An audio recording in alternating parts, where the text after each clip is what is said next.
Проектный офис Акжайык Адалдык Алана теперь работает и на улицах города. Благодаря обратной связи с населением им рассказывают о проблемах, которые горожане не могут решить самостоятельно. Несколько дней назад одно из таких обращений привело к необходимости разбираться в вопросах бесхозных объектов на территории города. Эта площадка была построена в 2011 году на средства спонсоров. Проблемы с ней возникли почти сразу, так как сдан объект был в зиму и покрытие сразу же засыпало снегом. Весной оно отошло от бетонного основания, но пользоваться ей было можно. Однако из-за того, что на обслуживание площадка не была никому передана, постепенно она пришла в плачевное состояние. Зачем тогда были потрачены деньги на благоустройство городской территории, если этот объект никому оказался ненужным? Небезосновательно задаются вопросом горожане. Оно поначалу было хорошим, и сейчас оно стало хуже. То есть это двор портит, потому что поднимается ветер, это вся пыль поднимается. Здесь, видите, да, бетон, он же крошится весь. Да. Дети уже с ней играют. То есть в таком состоянии она как будто уже не нужна, и с каждым годом это будет все хуже и хуже. То есть скоро эти стойки уже будут на металлолом, скорее всего.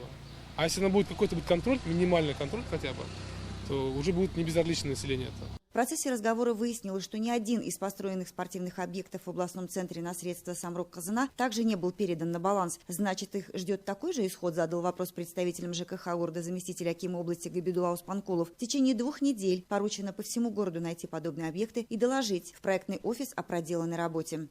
2 недели, значит, зам акима города, все придете в Акжайык Адалдык Алана, там отчитаетесь. Да, а Илама у нас будет это... А вы будете контроль. Контроль гражданский. Гражданский контроль.